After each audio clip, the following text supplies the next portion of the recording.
güzel. Bunu kim sordu? Yeah man.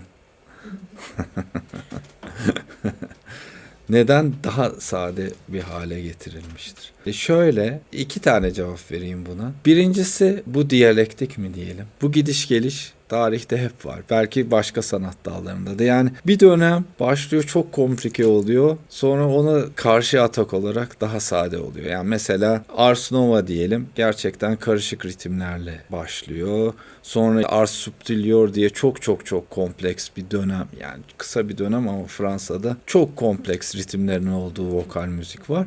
Sonrasında mesela 15. yüzyılın başından itibaren mesela İngiliz stili, İngiltere bu arada Avrupa'yı işgal ediyor bir dönem. Avrupa topraklarında hüküm sürüyor. Onun etkisiyle de daha basit, daha anlaşılır İngiliz stili diyorlar. İşte o zaman mesela üçlü aralıkların uyumlu kabul edilmesi gibi şeyler oluyor. Mesela bu da ona benziyor. Evet, barokta özellikle kilise müziğinin tekrar gündeme gelmesi diyelim. Barok sonu bu arada. Polifoninin işte Bach, Handel gibi ustalarda üst seviyeye çıkması. Sonra klasik dönemde sanki ona zıtlık olarak daha sadelik. Ama tabii ki bu işler bu kadar basit değil. Kimse biz de artık basit yapalım diye başlamıyor işe. Şimdi burada bu basitliğin sebeplerinden birisi yani dönemin hem felsefesi, aydınlanma felsefesi hem de yavaş yavaş aydınlanmanın getirdiği birey, yurttaşlık gibi kavramların yavaş yavaş gündeme gelmesi ve orada daha net anlaşılır söylemin yaygınlaşması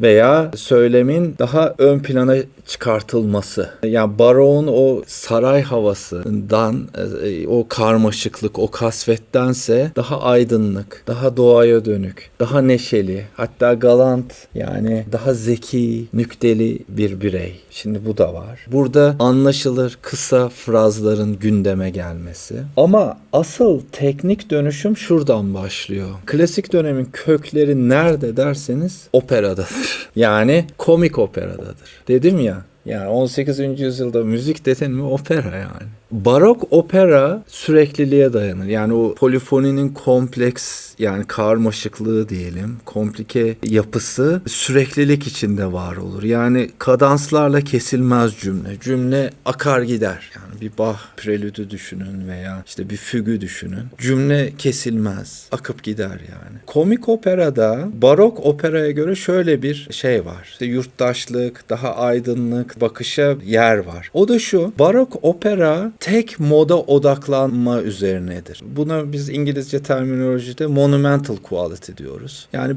barok bir diyelim ki bir Handel Tamerlane aldın yani işte orada Beyazıt da heroiktir ve üst değerlere sahiptir. Oradaki Yunan prensi de öyledir. Beyazıt'ın kızı da öyle. Herkes bir hero yani heykel gibidir. Monumental'dır yani. Herkes çok ciddidir yani. Komik operada diyalekt giriyor işin içine. Ne demek istiyorum?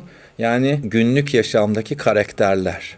Şimdi burada herkes monumental değil. Çapkın yaşlı kont, onun yancısı doktor, hafif meşref hizmetçi. Şimdi burada karakterlerde kontrast var zaten. O kontrastı öne çıkarmanız için de söyleyişi, deyişi kadansla netleştirip yani sınırını çizip daha basit anlaşılır hale getirmeniz gerekiyor ki kontrastları ortaya çıkartın. Yani ilk Pergolosi'nin La Serva Padrona'sına baktığınız zaman işte Handel operasına göre daha sık kadanslar vardır. Çünkü her karakterin kendi kişiliğini ortaya koyması için daha net, kısa, anlaşılır frazlara ihtiyaç vardır. Bu böyle gider. İşte Mozart'a kadar gider. Buna bir entelektüel altyapıda bulunmuş. Klasisist dediğimiz şey antik Yunan ve Roma sanatına öykünür. Çünkü antik Yunan sanatı, müziği de böyle olduğunu düşünüyoruz.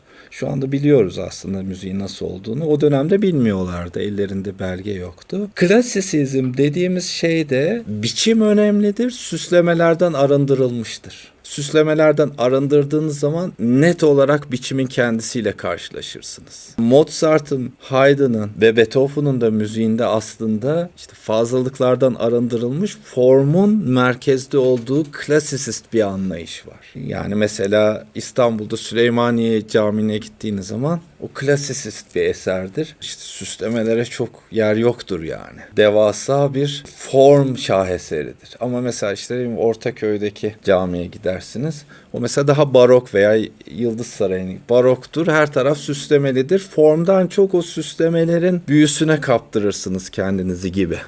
Bilmem anlatabildim.